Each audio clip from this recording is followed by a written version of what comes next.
पति पत्नी का रिश्ता हो या लैंडलॉर्ड और टेनेंट का, इन दोनों में एक बहुत बेसिक फर्क है।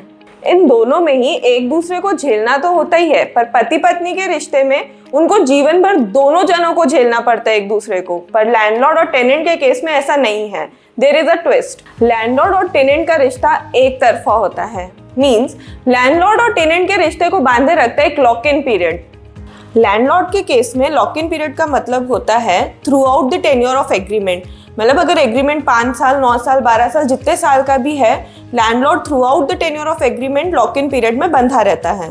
अब इसका ये मतलब हुआ कि during this tenure landlord tenant को प्रॉपर्टी खाली करने के लिए नहीं बोल सकता और न ही कोई टर्म्स एंड कंडीशंस में चेंज कर सकता है। टेनेंट के केस में लॉक इन पीरियड का मतलब होता है जो भी एग्रीमेंट में पीरियड मेंशन होता है फॉर से 1 ईयर, 2 ईयर, 3 ईयर, इस टेन्योर में टेनेंट प्रॉपर्टी खाली नहीं कर सकता। अगर वो खाली करता है तो भी उसको उस पीरियड का रेंट तो पे करना पड़ेगा।